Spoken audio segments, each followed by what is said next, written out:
Weather gets warmer, more people are hitting the trails. But park rangers warn that you might see more rattlesnakes than usual this year. Let's go to ABC 10's Bridget Piorlo, who is joining us live from the American River Bike Trail with more on how to stay safe this rattlesnake season. So, Bridget, what do people need to look out for?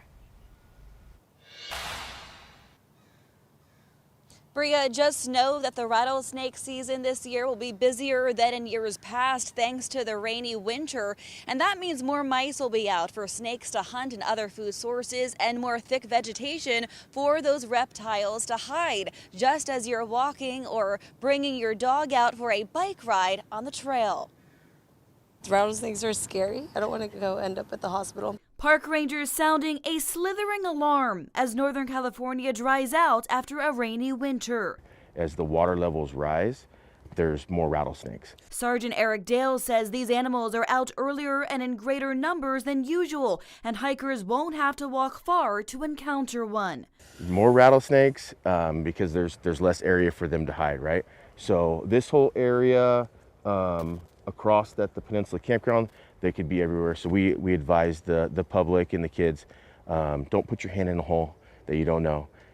We do have rattlesnake bites out here all the time. And the athletes who frequent bike trails like this one along the American River can confirm. Somebody showed me a picture yesterday of one they ran across. Visitors are urged to stay on the path and don't walk in any grassy or wooded areas. If you're on a trail like this, it's no big deal. I mean, you may see one crossing, it's like, okay, let it go, whatever. But if you're down in the dirt, off road, off pavement, then just, be aware, because you can get bit in the ankle or something. So, yeah, just be aware.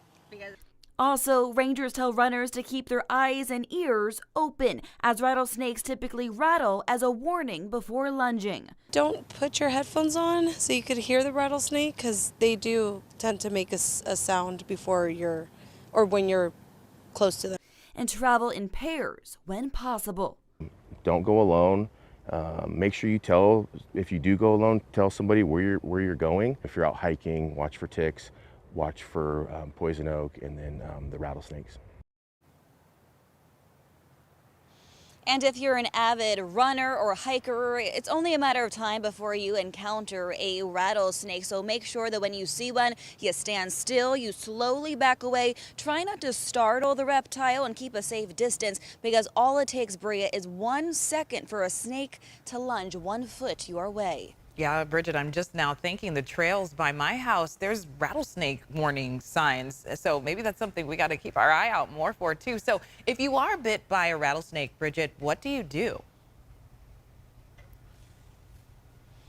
I know it's hard, Bria, but really try to stay calm. Don't panic, because panicking is only going to increase the rate of speed that venom is going to travel through your body. So keep that in mind. Also know that if venom gets in you, it likely is not going to be deadly if it's treated in time, but it can cause some serious nerve damage if you don't get to a hospital fast enough. So make sure you transport quickly. Also, a lot of dog walkers are out here. Venom can be even more dangerous for your pet. So make sure if they're bitten, you take them to a vet immediately, Bria. Some really good reminders, Bridget, as the weather's going to be nice this weekend. People probably itching to get outside.